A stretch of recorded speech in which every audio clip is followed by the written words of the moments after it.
Bonjour à tous. C'est avec grand plaisir que je vous accueille pour cette troisième session des entretiens du Beaujolais édition 2021. Ça n'a pas été sans péripéties, mais on y arrive grâce à la mobilisation des équipes de la SICAREX et de l'IFV.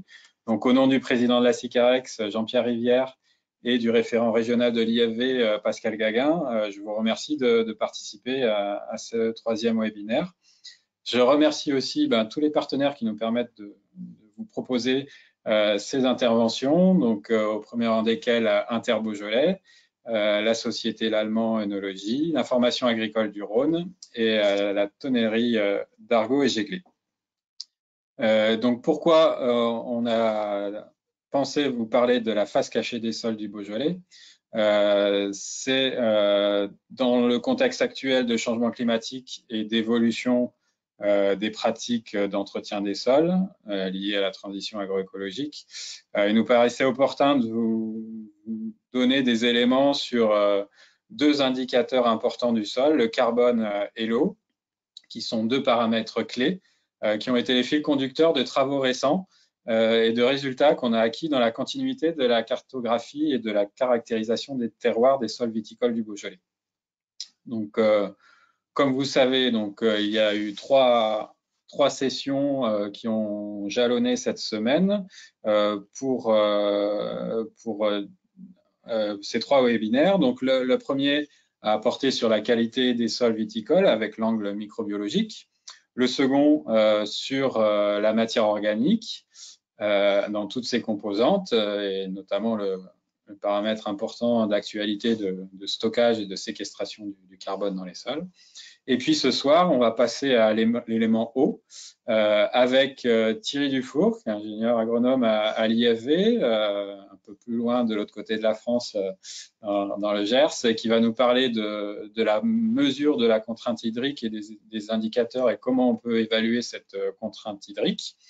Et puis ensuite, Jean-Yves Quérel, qui est également ingénieur agronome à l'IFV en Beaujolais, qui va illustrer ces mesures de contrainte hydrique sur un réseau de parcelles en Beaujolais en fonction d'éléments de type de sol notamment.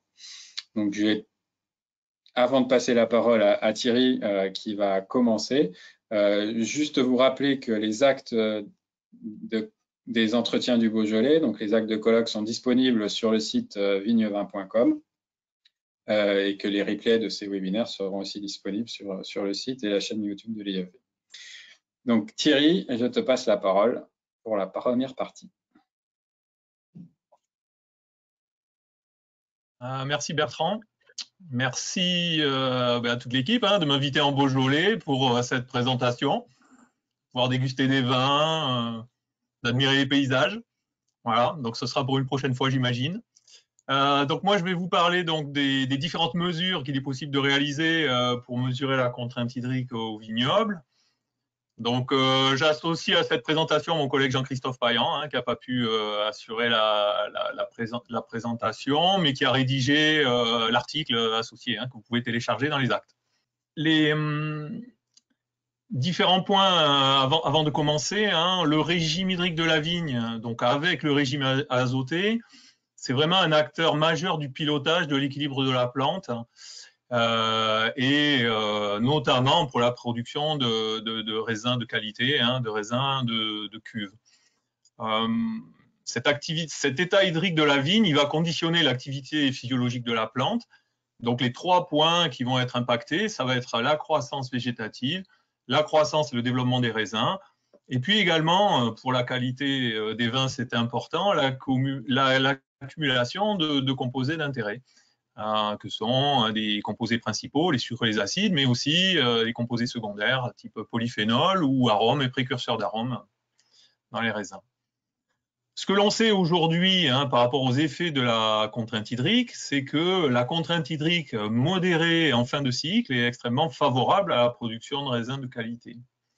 Le deuxième point, c'est qu'un déficit hydrique prononcé, en revanche, peut avoir des conséquences négatives, notamment sur le rendement, mais également sur la qualité des raisins. Troisième point, non moins important, c'est qu'en fonction du style de vin que l'on veut faire, le niveau de contrainte qu'on peut accepter pour la vigne va être variable. D'où l'enjeu de mesurer la contrainte. Et bonne nouvelle, on sait mesurer la contrainte hydrique de la vigne. Donc, je vais vous présenter maintenant différents outils pour pouvoir mesurer cette contrainte. Tout d'abord, cette contrainte, on va l'aborder à travers le potentiel hydrique de la vigne. Ce potentiel hydrique, donc c'est une mesure qu'on va faire sur la vigne en prélevant une feuille et en la mettant dans une chambre à pression, qui est une chambre hermétique dans laquelle on va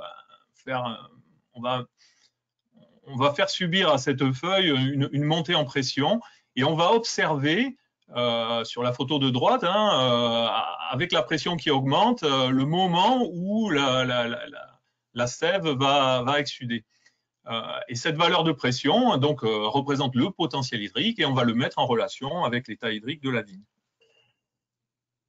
Alors, ce potentiel hydrique, il va évoluer au cours de la journée.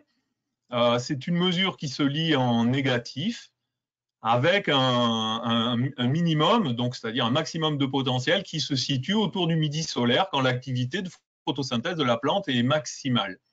En revanche, la nuit, lorsque l'activité de transpiration de la vigne s'arrête parce qu'il n'y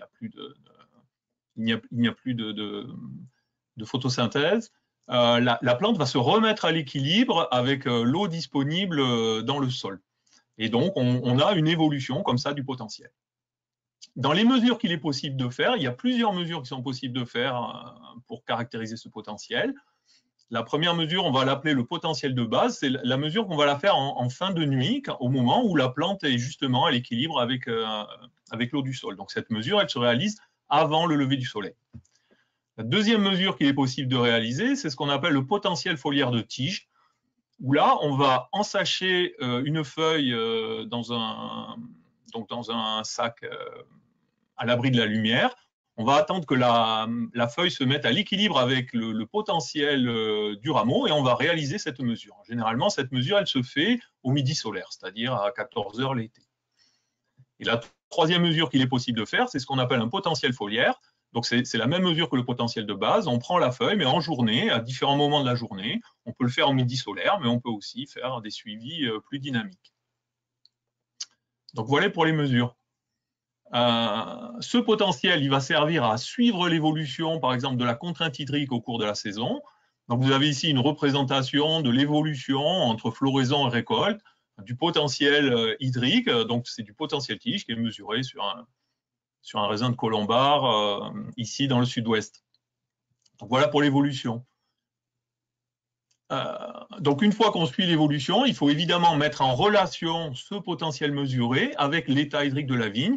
Et là, aujourd'hui, on a des tables qui sont issues de nombreux travaux de recherche qui permettent de classer, en fonction du potentiel que l'on va mesurer et de la technique que l'on utilise, on va pouvoir l'associer à un déficit hydrique, d'absence de déficit à fort déficit, ici, dans différentes classes.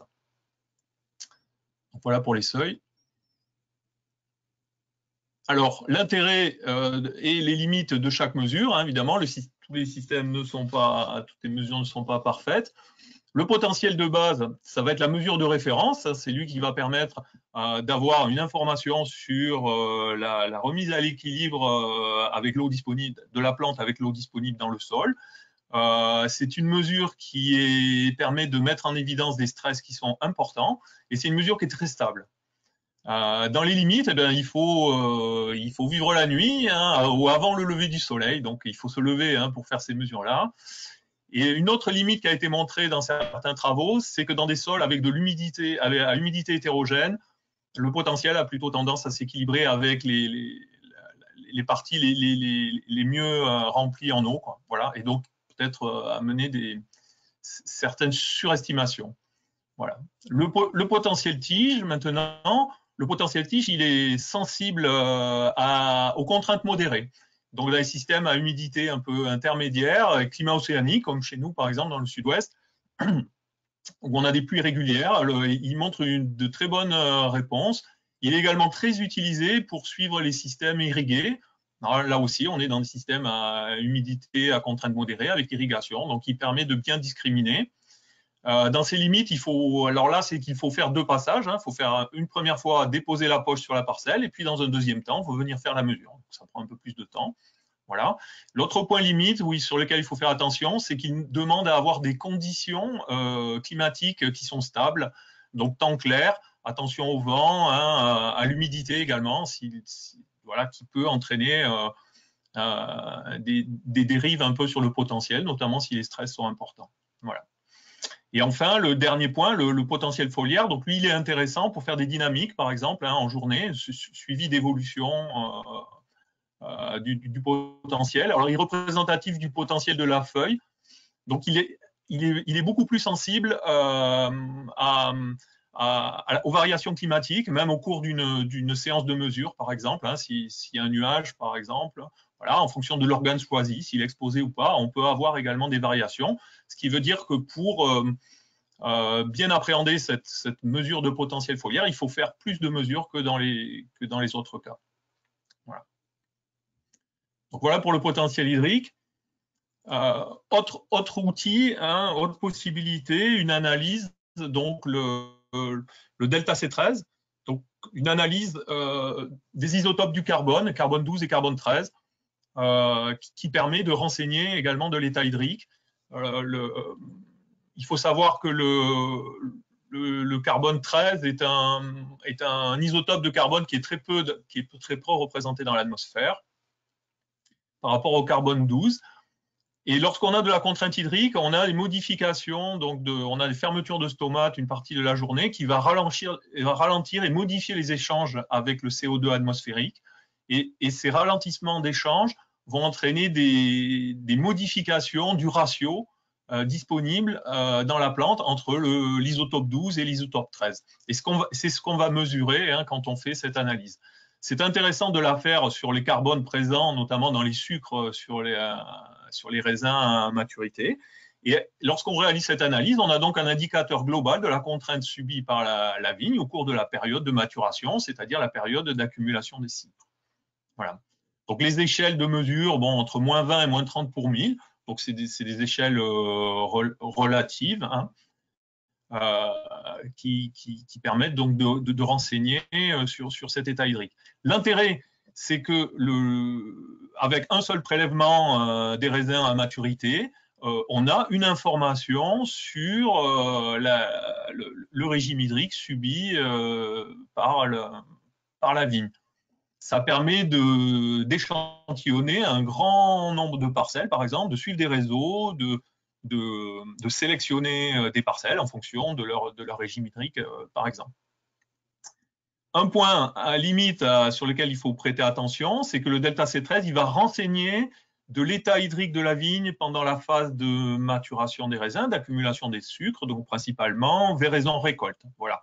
Attention à ne pas surinterpréter donc le déficit hydrique qui peut être plus précoce, par exemple. Voilà. Et l'autre point, c'est qu'on a une information de bilan, une information a posteriori, hein, qui ne permet pas d'intervention en cours de saison. Donc voilà pour cette mesure. Autre possibilité, c'est modéliser le bilan hydrique. Donc on peut utiliser des modèles qui vont nous simuler la quantité d'eau disponible dans le sol sur la parcelle, à partir d'un stock initial et sur lequel on va ajouter les apports d'eau, soit par précipitation, soit par irrigation, et retrancher les pertes par transpiration hein, de la plante, du sol, du couvert s'il y en a, et le ruissellement également. Donc on a avec ces modèles de bilan hydrique une information journalière de l'évolution de l'eau disponible dans le sol. Donc c'est très intéressant pour piloter, hein, pour piloter ces équilibres, soit intervenir, soit piloter l'irrigation par exemple. Attention toujours à l'utilisation des modèles, hein, c'est qu'un modèle vous donne de toute façon une information, un calcul. Donc attention au paramétrage de ce modèle, hein, de bien renseigner les informations nécessaires, notamment en termes de réserve en eau du sol, capacité de transpiration de la vigne, etc. On a besoin également de données météorologiques et notamment de l'évapotranspiration. Et également, ces modèles fonctionnent de manière générale. Donc, il y a toujours des cas particuliers en viticulture. Je vais vous en citer plusieurs, hein, des sols très caillouteux, par exemple, donc il faut faire attention. Mais également les pentes, par exemple, comment on appréhende le ruissellement. Je pense que c'est, dans le cas du Beaujolais, c'est un point évidemment très, très important. Voilà. Alors, dans les modèles, il existe un modèle gratuit mis en ligne hein, par l'IFV qui s'appelle Wallis, qui a été développé par l'INRA et l'IFV. C'est un modèle accessible, hein, vous avez le lien. Après, ce n'est pas un modèle très convivial, c'est-à-dire qu'il va vous donner une information avec des chiffres et des colonnes par jour d'informations. Donc, ce n'est pas forcément très facile à lire, mais c'est utilisable et gratuit. Alors, ensuite, vous avez d'autres modèles qui existent, qui sont commercialisés, qui sont des outils d'aide à la décision avec une interface assez visuelle hein, qui permet donc de voir l'évolution toujours de la simulation de la réserve en eau du sol au pas de temps journalier. Donc, vous avez l'outil Vintel, par exemple, ici représenté, hein, qui est développé par la société ITK. Autre point. Exemple, j'arrive. Ouais, merci. Alors voilà, des exemples de simulation de modèles. Donc, je vous ai remis le même graphique que tout à l'heure, c'était l'évolution des potentiels hydriques. Donc, on peut, donc le modèle, lui, il va nous simuler la proportion d'eau disponible dans le sol. On peut transformer aujourd'hui cette valeur, par exemple Wallis le fait, hein, transforme cette valeur en format potentiel hydrique. Et on peut, dans le cadre d'expérimentation ici, comparer l'évolution des mesures réelles réalisées sur la parcelle et la réponse du modèle. On voit que dans ce cas-là, on est relativement bien paramétré et donc après, on peut réutiliser le modèle sans faire de mesures pour suivre l'évolution. Voilà. Attention au niveau du paramétrage, hein, je le rappelle, donc le contenu du réservoir total en eau du sol, hein, donc ça c'est quelque chose qui est assez difficile à appréhender. Et puis, encore une fois, les simulations du ruissellement en cas de pente, là aussi, c'est des points un peu limites hein, à l'utilisation de ces modèles. Voilà. Diapo suivante.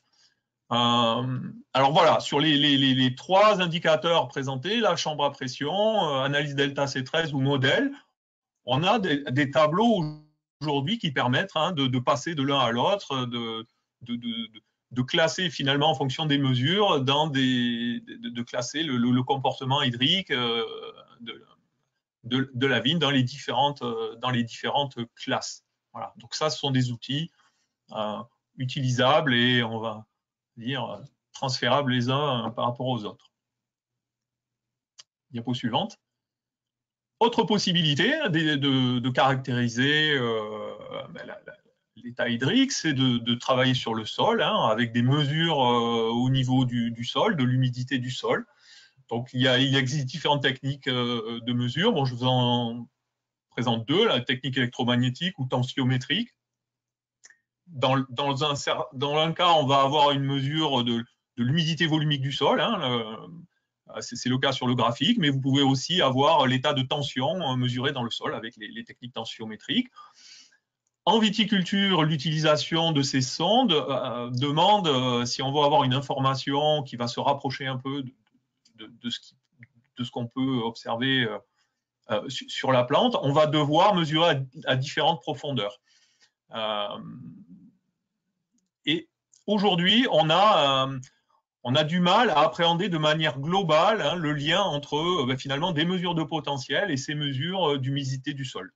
Avec les mesures d'humidité du sol, il faut considérer qu'on est toujours dans des cas particuliers qui sont propres à la parcelle. Et donc, sur chaque parcelle, si on utilise des sondes de ce type-là, il faut construire son propre référentiel de fonctionnement de la parcelle. On a du mal à avoir une vision générale hein, d'une réponse d'un tensiomètre, par exemple, et d'un potentiel derrière si on passe d'une parcelle à une autre. Voilà. Donc, des références à écrire à la parcelle. Autre mesure très intéressante, simple, rapide, qui est l'observation donc de la croissance des apex. Donc, c'est des travaux qui ont été développés, hein, qui montrent qu'en étudiant et en caractérisant la croissance des apex, ici en trois classes, hein, l'apex est en pleine croissance, en croissance ralentie ou en croissance arrêtée, si on fait un suivi sur une parcelle d'un échantillonnage d'APEX, une cinquantaine par exemple, on peut arriver à déterminer un indice d'arrêt de croissance qui est en lien avec l'état de contrainte. Ce qui est intéressant dans le suivi des APEX, c'est qu'il donne une information intéressante lorsqu'on fait un suivi, généralement un suivi hebdomadaire, pour voir l'évolution de cet arrêt de croissance, par exemple. Voilà. Alors, l'IFV et Supagro Montpellier ont développé une application pour téléphone mobile qui permet de faciliter les mesures au champ. C'est très utile, c'est très convivial. Je vous encourage à télécharger et à l'utiliser. Les explications sont fournies directement dans l'appli, et puis après, donc on peut l'utiliser et enregistrer ses suivis très facilement avec son téléphone. Donc une mesure très intéressante à mettre en place. Un dernier point pour finir sur les nouvelles technologies et les développements qu'on peut attendre aujourd'hui. Mesurer l'état hydrique de la vigne avec des outils à distance, des outils embarqués ou des mesures aériennes. Alors, deux technologies, là, l'imagerie hyperspectrale. L'idée, c'est d'aller chercher dans des longueurs d'onde des liens avec le comportement hydrique, donc une mesure de référence, les potentiels hydriques par exemple, et de permettre comme ça de créer une mesure indirecte qui, évidemment, permettrait de couvrir beaucoup plus de zones et beaucoup plus rapidement. Il existe également l'utilisation de l'imagerie thermique, qui est utilisée dans d'autres cultures aussi, qui détermine donc un indice de contrainte hydrique, le Crop Water Stress Index. Et ce type d'imagerie aussi fait l'objet de travaux en viticulture et pourrait permettre de répondre à l'avenir à de la caractérisation de parcelles, et là à grande échelle évidemment. Voilà. Autre outil. Alors après des mesures à distance, c'est les mesures sur la plante, en utilisant des capteurs qui vont être posés directement sur la plante. Donc je vous ai pris deux exemples, le capteur flux de sève de la société Fruition, qui permet donc de faire des mesures qu'on va donc mettre en relation avec l'état hydrique de la vigne. Et également le mesure de signal électrique, donc ça c'est plus en développement sur des rameaux, qui là aussi pourrait être caractérisé avec l'état hydrique de la vigne. Évidemment, ce sont des outils soit développés par des sociétés de services ou en développement, avec leur propre référentiel, et puis un OAD associé qui permet d'avoir une information facilement accessible. Voilà. Diapo. Voilà, j'en ai terminé là sur les présentations. Donc, encore une fois, au début, j'ai commencé par on sait mesurer l'état hydrique de la vigne. Donc, je vous encourage à mesurer l'état hydrique de la vigne. C'est une information très importante dans le contexte aujourd'hui, en plus de changement climatique, pour voir évoluer ces terroirs, pour piloter ces parcelles. Voilà, il y a différents outils, il y a différentes précisions de mesure. Mais on a quand même aujourd'hui accès à la mesure, et donc une mesure qu'il faut encourager. Voilà, je vous remercie pour votre attention, puis je vais passer la parole à Jean-Yves pour vous présenter des résultats maintenant. Merci. Merci Thierry, donc je vais prendre le relais. Vous présenter en fait, suite à ta présentation, je dirais un état des lieux un petit peu de ce qu'on a pu obtenir en termes d'état hydrique de la plante au niveau du Beaujolais, puis ouvrir aussi quelques perspectives par rapport à cela. Donc au niveau du contexte, je vais peut-être pas le rappeler, Thierry l'a bien fait, tout l'impact que peut avoir le contrainte hydrique sur le fonctionnement de la vigne et derrière sur le rendement, la qualité des raisins. Il y a également aussi l'effet sur l'impact sur les pratiques culturales, notamment en termes d'entretien du sol, l'enherbement aussi, qui peut éventuellement poser question, et notamment dans le cadre de ce changement climatique où on subit depuis déjà maintenant pas mal d'années. Donc, je l'avais montré l'année dernière, l'impact du changement climatique, notamment sur les stades phénologiques, sur la qualité des raisins. On voit aussi quand même depuis quelques années aussi le côté sécheresse qui a tendance à s'exacerber. Et du coup, on se pose vraiment des questions, notamment par rapport aussi aux prévisions qui sont faites par le GIEC, hein, qui nous annonce, je dirais, des phases de sécheresse, notamment l'été, de plus en plus fortes. Donc du coup, nous, on s'est depuis déjà quelques années intéressé à cette problématique contrainte hydrique de la plante. Et les résultats que je vais vous présenter sont surtout basés sur une étude qui a été réalisée à partir de la carte pédologique réalisée par Sigal, hein, où on s'est basé dessus donc pour essayer, je dirais, d'appréhender un peu cet état hydrique au niveau de la plante. Donc, je vais vous l'expliquer un petit peu plus en détail. Et surtout, voilà, l'idée, c'est surtout de faire un peu un état des lieux là, des mesures qu'on a faites et où on se situe au niveau Beaujolais actuellement avec le climat qu'on a actuellement. Donc, je vous ai représenté ici, vous voyez la carte du Beaujolais, notamment la carte pédologique qui avait été faite par Sigal.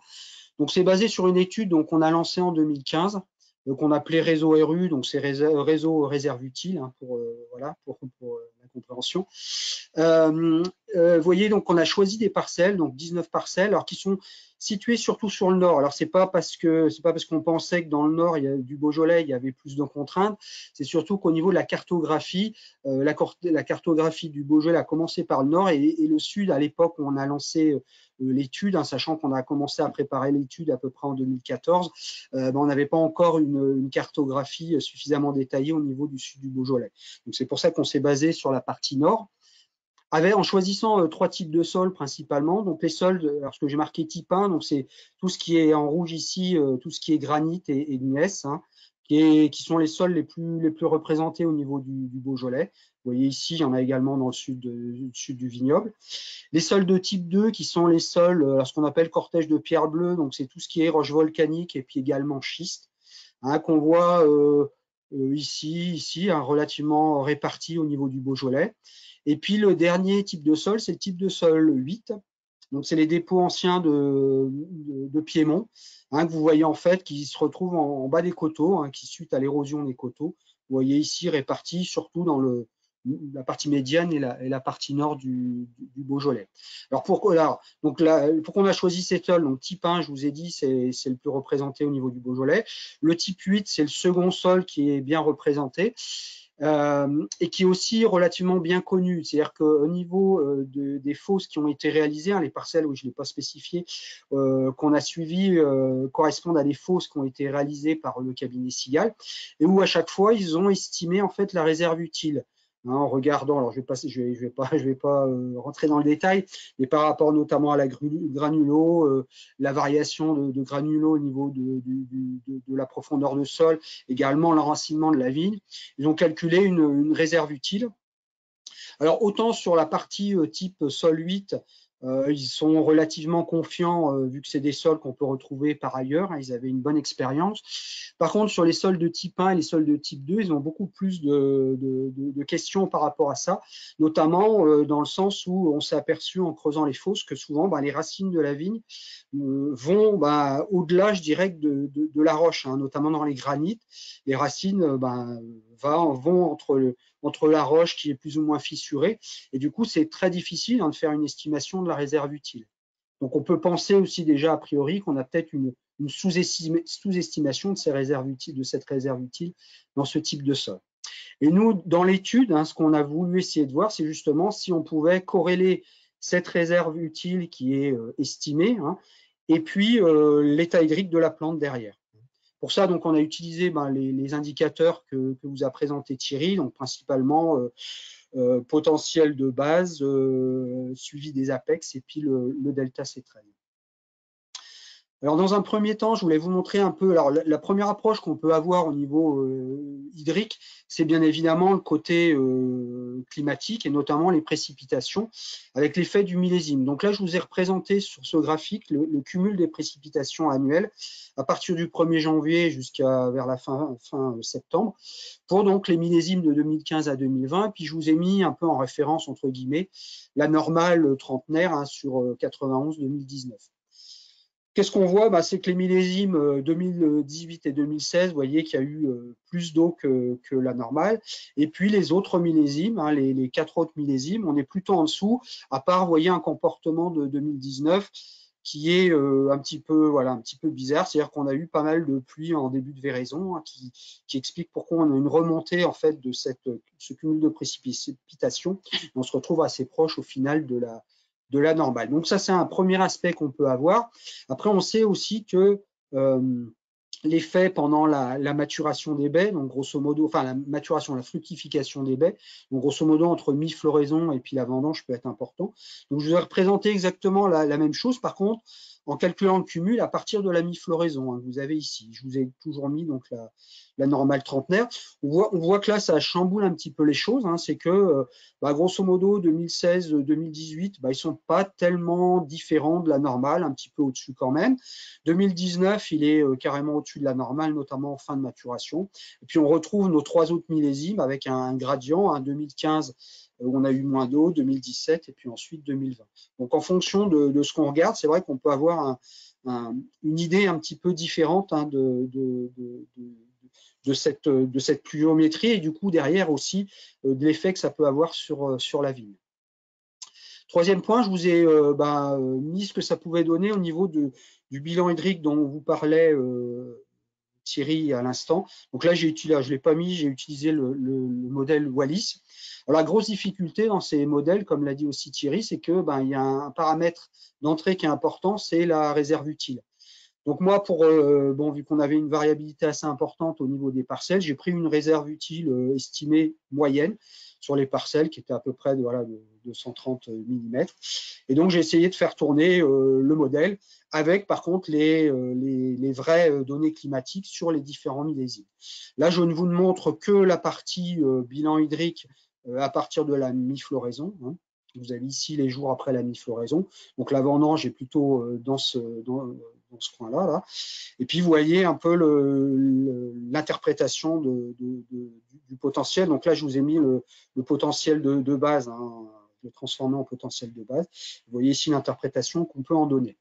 Ce qu'on peut remarquer, c'est que quand on s'approche de la vendange, grosso modo, on n'a finalement pas énormément de différence entre les millésimes. On est très proche, à part l'année dernière, 2020. Alors, on va peut-être ne pas regarder cette partie-là. On était déjà en grosse partie vendangé au niveau du vignoble. Hein, c'était une année qui était précoce.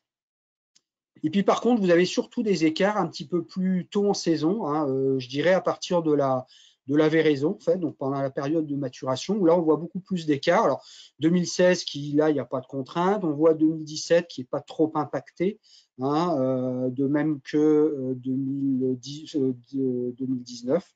Un petit peu également. Et puis, ce qui est un peu plus impacté, on le voit, c'est 2018, hein, avec une contrainte, un bilan hydrique qui est relativement important d'un point de vue déficit à l'approche aussi de la vendange. Par contre, vous voyez que c'est très, très ponctuel. Hein, on descend une fois et puis après on remonte. Hein, on le voit également pour la 2020. Et puis, par contre, 2015, qui était un petit peu plus particulier, dans le sens où on a une contrainte qui est beaucoup plus précoce à ce niveau-là, et surtout qui dure relativement. Bon, après, c'est remonté. Hein, vous voyez que ça a duré quand même un petit peu plus longtemps. Donc, on peut déjà, à partir de là, se dire que 2015 risque d'être, était peut-être on sait déjà, hein, mais était un millésime qui était assez impactant au niveau contrainte hydrique. Donc après, je vais vous présenter les résultats qu'on a obtenus par rapport aux indicateurs que vous a présenté Thierry. Donc tout d'abord le potentiel de base, alors qu'on a fait que les 3 premières années, qui nous a permis de voir en effet des différences. Alors vous avez ici une représentation en box plot, hein, ou boîte à moustache. Donc pour faire vite, ici vous avez le gros trait épais, c'est la médiane, et puis le reste de la box plot, c'est pour vous montrer un petit peu la variabilité des données. Hein, ça comprend un petit peu toute la variabilité des données. On voit grosso modo, 2016 était il y avait vraiment pas de déficit, hein, à part certaines parcelles, et que 2015 et 2017 étaient plus impactants. Par contre, ce qui a la grosse problématique qu'on a eue avec ce potentiel de base, Thierry l'a rappelé, c'est qu'il faudrait que ça soit un suivi qu'on puisse faire. Alors c'est vrai qu'on a été confronté, alors d'une part, à la difficulté que présentait aussi Thierry, c'est-à-dire il faut faire ça de nuit. Et nous, dans notre cas, on avait 19 parcelles, et 19 parcelles à faire en une nuit, c'est pas possible. Donc, on est obligé de le faire deux nuits de suite, hein, en espérant que les conditions soient équivalentes entre les 2 nuits. Donc, ça pose pas mal de problèmes. Et c'est vrai aussi qu'on a quand même, nous, au niveau Beaujolais, des conditions un peu plus humides que dans le sud. Et donc, on peut avoir des pluies, et dès qu'on a une pluie, il faut attendre avant de faire la mesure. Donc, c'est des contraintes qui sont relativement importantes, ce qui fait qu'on a abandonné en fait cette mesure pour les années suivantes. Ici, ensuite, sur le graphique de droite, vous avez le delta C13 que vous a présenté Thierry, là, qu'on a fait sur tous les millésimes. Hein. Vous voyez que ça permet d'avoir une bonne idée de ce qui s'est passé au niveau des millésimes. On retrouve 2015, hein, qui était certainement le millésime qui était le plus impactant au niveau contrainte hydrique. Après, on a 2020, même si, alors bien évidemment, à chaque fois, vous avez quand même une variabilité qui est importante, hein, qui est liée, je vous l'ai montré, au type de sol, hein, et du coup des réserves utiles qui sont différentes. Par contre, on voit quand même cet impact. Et puis après, en termes de médiane, on voit qu'il n'y a pas des grosses différences entre les millésimes. Par contre, c'est vrai que si on regarde en termes de variabilité, on voit que 2017, par contre, il y a vraiment une variabilité importante. Et du coup, avec des parcelles qui ont eu des impacts, enfin des déficits relativement plus importants que sur les autres millésimes. Ce qu'on note aussi au passage, hein, en termes d'indicateurs, hein, c'est qu'on se retrouve quand même avec des valeurs globalement qui sont, en termes de déficit, qui sont relativement faibles en général, à part cas particuliers sur certaines parcelles, et puis certains millésimes, on voit notamment en 2015 et en 2020, on a pu atteindre des déficits modérés à sévères. Je vous mets ici donc toujours ce delta C13, donc je vous ai remis en fait les valeurs moyennes qu'on a obtenues sur le réseau RU ici depuis 2015, et puis c'est une mesure qu'on fait depuis maintenant 2005 sur le réseau maturation, alors uniquement sur les parcelles qu'on vinifie. Alors il n'y a que 5 parcelles, donc méfions-nous de l'interprétation par rapport au déficit, hein. L'idée c'est plus de vous montrer ici la différence entre les millésimes, hein. On voit qu'au passage, c'est relativement bien calé entre le réseau RU et puis les parcelles matues, à part en 2017, où peut-être que le réseau RU était un petit peu bas, hein. Ce qui est surtout intéressant de voir ici, c'est qu'avant 2015, en fait, on a eu quand même des millésimes où il y avait des déficits qui étaient moins importants, hein, par rapport à ces dernières années, à part ici 2005, hein, qui était apparemment, a priori, à peu près du niveau de 2015. Donc ça veut dire aussi, et bon ça aussi on le voit, hein, je veux dire au niveau des vignes, hein, depuis 2015, c'est vrai qu'on a tendance à avoir des millésimes quand même qui sont plus stressants au niveau de la vigne. Au niveau du suivi des apex, donc vous avez les résultats. Alors, le suivi des apex, on a commencé qu'en 2016, pardon. Donc, c'est un peu dommage parce que 2015 était assez impactant, donc on n'a pas pu le voir. Donc, vous avez les résultats ici. Alors, on voit 2016, hein, qui est vraiment peu impacté. Vous voyez qu'au niveau du suivi des apex, donc oui, je ne l'ai pas signalé. Et quand on est à 100 ici, ça veut dire qu'on est en arrêt de croissance, hein, au total. Donc, plus vous allez vers le haut, plus vous êtes en contrainte au niveau hydrique. Vous voyez qu'après, par contre, sur les autres millésimes, c'est un peu moins net. On voit que 2018 est un petit peu en retrait. On retrouve quand même 2017 et puis 2020 qui sont un peu plus stressés. Alors, ce qu'il faut bien voir aussi, hein, comme l'a expliqué Thierry, c'est que par rapport au delta C13, c'est une indication qui est différente, hein. Delta C13, c'est une contrainte subie pendant la maturation, alors que le suivi des apex, c'est plutôt en saison. Et c'est vrai que nous, en Beaujolais, de façon assez globale, on a rarement des contraintes tôt en saison, hein.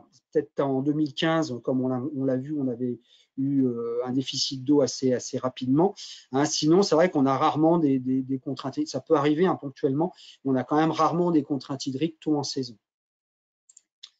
Donc là, je vous ai montré l'effet millésimes. De la même façon, là, je vais vous montrer l'effet sol, hein, donc à chaque fois les 3 types de sol, 1, 2, 3. Au niveau du potentiel de base, on n'a pas vu de différence, hein. Là, je vous ai montré des résultats de mesures qui ont été faites à peu près en même temps en termes phénologiques. On était à peu près un peu après la mi-véraison ici. Vous voyez qu'on n'a pas pu voir d'impact. Par contre, sur le delta C13, là sur la droite, on voit qu'on a je dirais un effet entre du type de sol, à savoir les types de sol 1 qui sont plus impactés que les types de sol 2 et les types de sol 8. Donc on a un effet sol ici, hein, bon, qui est caractérisé aussi par l'ARU, on va le voir ensuite. Sachant que c'est surtout, vous voyez, les sols de type 1 qui sont au final les plus impactants en termes de déficit hydrique, alors que les autres, vous voyez, éventuellement, on peut avoir un déficit modéré, voire carrément un déficit faible au maximum sur les types des sols de type 8. Sur le suivi des apex, là, on n'a pas vu grand-chose, même s'il y a une tendance à avoir les types 1 qui sont supérieurs. On voit que c'est pas évident de voir quelque chose. Là aussi, ça peut s'expliquer par le fait que ce déficit hydrique, il arrive plutôt tard en saison, qu'on le voit pas obligatoirement grâce au suivi des apex. Ici, je vous ai représenté du coup ce qu'on voulait essayer de voir, à savoir, on a mis en relation l'ARU qui avait été estimé par le cabinet Segal pour chaque parcelle, et puis les résultats de Delta C13. Alors, je vous ai choisi là une année où ça a bien marché, donc c'était 2017. Vous voyez que c'est relativement bien corrélé. À la fin, pour des valeurs, des contraintes faibles, vous voyez que bon, il y a un peu, bon, il y a pas, on voit plus trop l'effet de la réserve utile, bon, qui peut s'expliquer par le fait que quand on n'est plus en contrainte, on voit, voilà, c'est plus marqué au niveau du delta C13. Donc ça, c'est une année. Là, je vous ai mis les résultats à côté de 2020. Vous voyez qu'on n'a plus la corrélation. Alors même si on la devine un peu ici, ceci dit, il y a quand même 4 parcelles qui sont complètement en dehors de la relation. Et là, du coup, on peut se poser aussi la question, ce que disait Thierry, c'est-à-dire que dans cet ensemble de parcelles, il y a des parcelles qui sont en coteaux, donc certainement qui reçoivent d'une part de l'eau des parcelles qui sont en amont, et puis également, on peut penser qu'il peut y avoir aussi des circulations d'eau un petit peu plus en profondeur, qui pourrait expliquer ces phénomènes. Donc ça, c'est aussi des choses qui restent à approfondir au niveau Beaujolais. Là, je vous ai montré rapidement la correspondance entre le delta C13 ici et puis les classes de RU qui ont été estimées. Vous voyez que là aussi, c'est relativement bien relié quand on parle en classe. On a bien une différence avec des familles de RU qui sont faites par rapport à des familles de RU qui sont fortes. Par contre, vous voyez qu'intermédiaire, on n'arrive pas trop à les distinguer. Donc, je dirais que les estimations en termes comparatifs, elles sont relativement bonnes. Par contre, elles ne sont pas peut-être suffisantes pour expliquer tous les indicateurs et les résultats qu'on peut avoir sur ce réseau.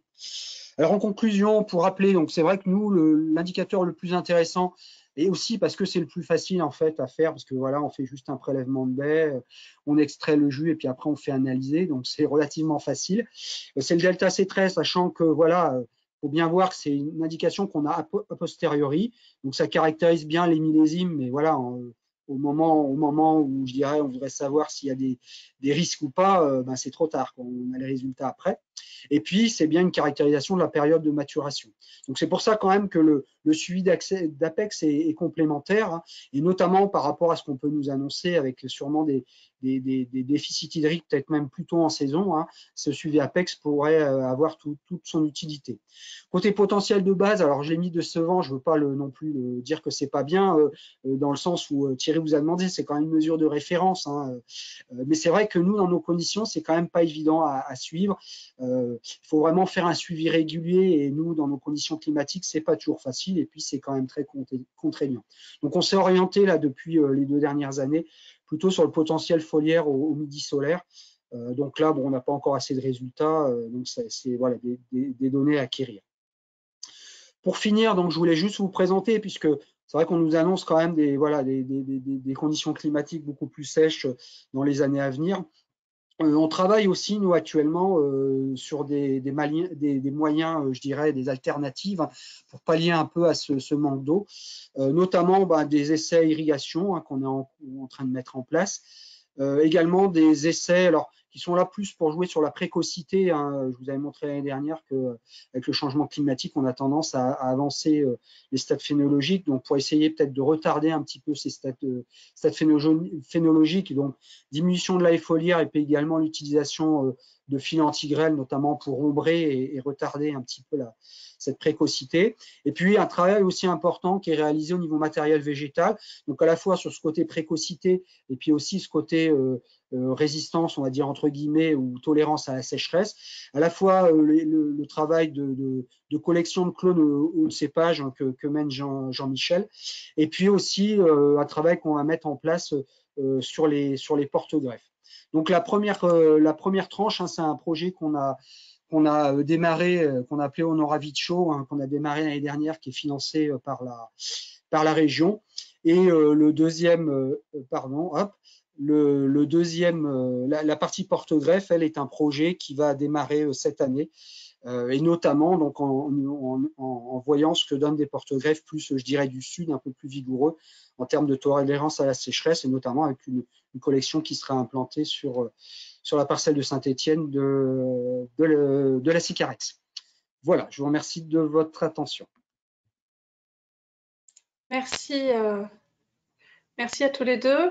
Jean-Yves et Thierry, donc je m'occupe de vous relayer les questions qui sont apparues sur le chat. Alors, la première, comment la réserve utile d'un sol est-elle estimée?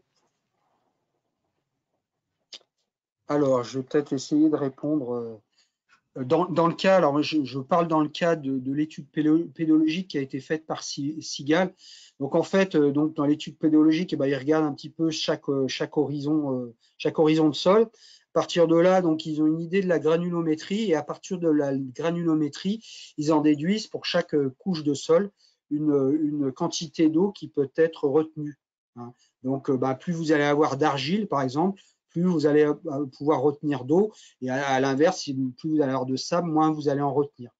Et donc ensuite, c'est sommé en fonction des différentes petites couches de sol, jusque, je dirais, à la limite des racines qu'ils ont pu voir au niveau de la fosse. Et en faisant la somme, on a une idée de la réserve utile du sol.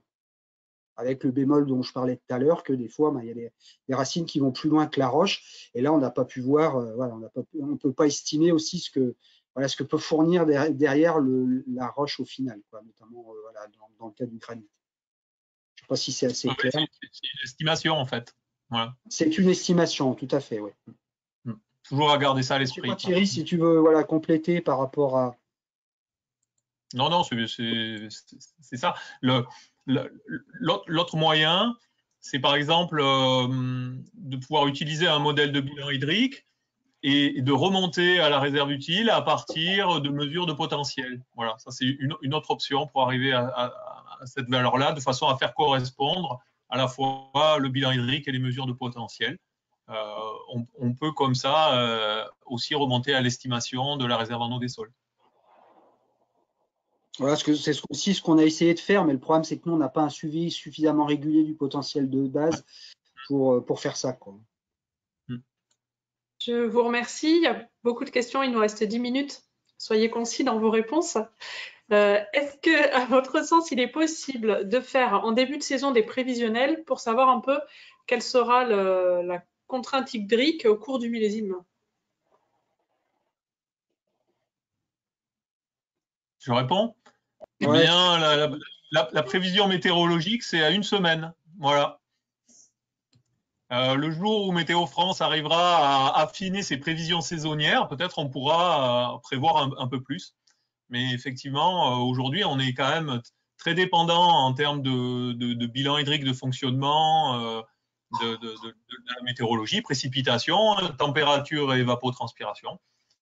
Et donc, on est dépendant des prévisions de Météo France. Merci Thierry. Est-ce qu'on observe sur la contrainte hydrique un impact du réchauffement climatique? Oui, c'est un petit peu ce que j'ai essayé de montrer, hein, sur les résultats qu'on a obtenus. Alors, c'est vrai que par rapport au réseau RU, donc il a attaqué en 2015, donc c'est vrai qu'on ne voit pas ça. Par contre, j'ai essayé de vous le montrer par rapport aux résultats de Delta C13 sur le réseau maturation, les 5 parcelles. Je ne sais pas si vous vous rappelez du graphique, où j'ai essayé de montrer que on voit quand même que depuis 2015, on a quand même plus d'années avec des delta C13 relativement élevés par rapport aux années précédentes, sauf cas particuliers, par exemple comme 2005. Donc on peut penser en effet que depuis quelques années, le changement climatique est beaucoup plus prégnant, et voilà, je le redis, hein, les prévisions du GIEC à ce niveau-là sont assez alarmantes entre guillemets, hein, avec il nous prévoit quand même des étés de plus en plus secs, sans compter les températures derrière. On l'a pas dit, mais la température, elle joue beaucoup sur l'évapotranspiration, donc elle a aussi un effet sur le bilan hydrique au final et la contrainte hydrique. Ouais. Merci Jean-Yves. Alors, quel est l'effet de cette contrainte hydrique sur la qualité technologique de la vendange en fonction du moment où elle s'exerce? Peut-être laisser Thierry si tu veux répondre. Vaste question à répondre rapidement. Bon, ce qu'on sait, c'est que les contraintes hydriques précoces, elles vont avoir un effet sur le développement de la baie. Donc, en limitant la croissance et le développement des baies. Après, comme je vous l'ai dit au départ, ça va dépendre du style de vin que l'on veut faire. Si vous voulez faire un rouge concentré, il y a quand même un intérêt à avoir de la contrainte hydrique un peu précoce qui va limiter le développement de la baie, favoriser la synthèse de polyphénol et donc avoir des raisins qui seront plus concentrés. Voilà. En revanche, si vous voulez produire, pour faire schématique, un vin blanc en très 2 grammes, très fruité, avec un rendement important, ben évidemment, il faudra être sans limite, sans contrainte, au moins jusqu'à la véraison. Merci. Alors, nous avons ensuite 2 questions qui sont en lien avec l'entretien du sol. Donc, la première, c'est quel est l'effet de l'entretien du sol sur la contrainte hydrique? Et la deuxième, quel travail du sol privilégier pour limiter le stress hydrique? Alors pour l'effet de l'entretien du sol, alors je pense qu'on parle on voit surtout l'effet de l'enherbement a priori. Donc ça c'est le modèle Wallis notamment permet de prendre en compte cette partie enherbement, hein, qui bien évidemment va impacter. Alors si c'est un enherbement permanent, va impacter aussi puisque l'enherbement va puiser de l'eau, hein, donc va rentrer en concurrence avec les besoins de la vigne. Et donc, il va y avoir un état hydrique, une contrainte hydrique qui va être plus importante au niveau de la vigne. Après, pardon, la question sur le désherbage mécanique, j'ai plus en tête. C'est pas tant pas désherbage mécanique, quelle pratique d'entretien du sol pour limiter justement le stress hydrique? Après, voilà, soit vous désherbez mécaniquement pour empêcher que l'herbe se pousse, soit après une autre technique qui est plus en vogue, hein, j'en parlais je crois hier, c'était la technique de l'enherbement temporaire, notamment des engrais verts, où l'idée en fait c'est de faire pousser de l'herbe pendant la période où la vigne n'a pas trop de besoin, hein, donc en général on sème au vendange à peu près, hein, ou à peu près à cette époque-là, on laisse se développer le couvert et puis on essaye de le détruire avant que ça puisse concurrencer la vigne. Donc grosso modo, on essaye de ne pas prendre de risque. Alors il y a aussi il n'y a pas que la concurrence hydrique, il y a aussi la concurrence azotée, hein, là-dedans. Donc en général, on préconise de détruire l'engrais vert avant la floraison pour pas avoir ce souci-là. Alors après, voilà, c'est de la gestion, je dirais, de l'enherbement, de détruire l'enherbement si vraiment il est trop concurrentiel. Après, je ne sais pas Thierry, si tu veux rajouter quelque chose, tu as peut-être un peu plus de pratique là-dessus. Oui, il faut faire attention parce que quand on voit les valeurs, moi ce que je vois là sur des graphiques que tu présentes en Beaujolais, on est quand même sur des contraintes qui sont modérées. Donc attention à ne pas surinterpréter un déficit hydrique qui peut être favorable, encore une fois, à la maturation des raisins et à la concentration des raisins pour faire des vins de terroir, par exemple, quoi. Voilà. Donc, et l'enherbement, lui, a d'autres services. Hein. Services pour lutter contre l'érosion. Enfin, bon, j'arrive, tu es spécialiste. Et aussi, l'enherbement permet une meilleure recharge en eau des sols, hein, pour éviter le ruissellement. Donc, dans le bilan, voilà, attention à ne pas penser que détruire forcément l'enherbement. Et c'est vrai que l'idée derrière aussi de ces études-là, modèles, etc., c'est aussi de voir à partir de quel moment on prend un risque en laissant l'enherbement. Donc d'essayer avec tous ces indicateurs, quand on sera au point, je dirais, de se dire attention, là, on a un gros risque et du coup, faites attention, réduisez peut-être l'enherbement, etc. C'est aussi l'intérêt de ces indicateurs au final. Alors, je vous pose une nouvelle question. Est-ce que le type d'agriculture, biodynamie, conventionnelle, peut avoir un effet sur la contrainte hydrique? S'il répond. Moi, j'y vais pas directement. Voilà. pas directement. Après, on peut avoir des différences de vigueur liées à ces pratiques, notamment par rapport à la fertilisation, par exemple, hein, ou à des sols couverts, parce que quand on n'est pas quand on est en agriculture biologique, on n'utilise pas d'herbicides.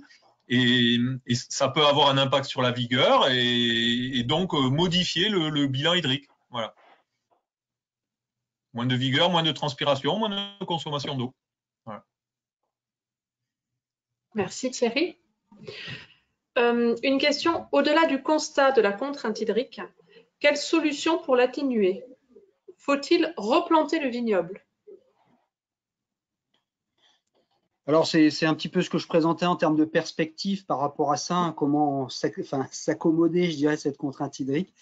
C'est un petit peu voilà les solutions. Donc vous voyez, il y a plusieurs solutions. Alors que je dis pas qu'elles seront obligatoirement adoptées, mais en fait on les teste déjà dans un premier temps. Donc le côté irrigation, hein, qui peut permettre en effet. Alors je pense notamment sur des. C'est vrai que je l'ai pas dit. Bon, j'ai pas réussi à tout dire, mais c'est vrai qu'on voit aussi que l'impact est beaucoup plus important sur des vignes jeunes, hein, qui sont moins bien implantées au niveau du sol, donc qui pourrait être intéressant pour ce type de vignes, notamment l'irrigation. Et puis j'en ai parlé, il y a le côté porte-greffe, hein, je pense qui est important à prendre en compte. Nous, on a l'habitude de porte-greffe, je dirais, entre guillemets, relativement faibles au final, hein, qui étaient adaptés à nos climats. On peut se poser maintenant la question d'aller regarder ce qui se passe d'aller prendre des porte-greffes plus vigoureux qu'on peut avoir dans le sud, hein, comme les 110 Richter, 140 Ruggieri, etc. On n'a pas du tout dans notre vignoble, pour essayer d'adapter aussi. Alors c'est vrai que si on parle matériel végétal quelque part, ça veut dire qu'il faut réadapter le vignoble aussi au final. Ça, je pense qu'on abordera peut-être la question à la journée technique de la Chambre, dont on parlera après. Alors, merci. Je prends une dernière question, un petit peu d'ouverture au-delà de notre filière. Est-ce que toutes ces analyses et ces études peuvent être extrapolées en arboriculture, sur les pêchers et les abricotiers? On demandera aux spécialistes des arbres. Oui, je peux répondre. Oui, mais oui, il y a déjà des mesures qui sont faites, hein, les mesures de contrainte hydrique en verger, en arboriculture existent. Beaucoup de vergers sont irrigués et sont pilotés avec ce type d'outils. Voilà. Merci. Je me permets d'arrêter là parce que l'heure avance. Il y avait encore quelques questions, je suis désolée. Vous pouvez tout à fait les envoyer par mail à l'IFV et on transférera aux intervenants pour vous apporter une réponse. En termes de petites conclusions, Jean-Yves, je te laisse passer à la diapo suivante. Voilà, où je voulais préciser les supports et les sources d'infos pour connaître nos travaux, pour suivre nos actualités. Donc, il y a le site internet vignevin.com, le site internet de l'IFV. Il y a des comptes Twitter aussi, vous pouvez retrouver notre actu, le lien vers tous nos webinaires. Le compte Twitter de la Sicarex, c'est celui de l'IFV, Vignevin France. Sur la chaîne YouTube Vignevin France, vous pourrez retrouver beaucoup de vidéos, donc les replays des webinaires, mais aussi des vidéos courtes, didactiques sur certains sujets.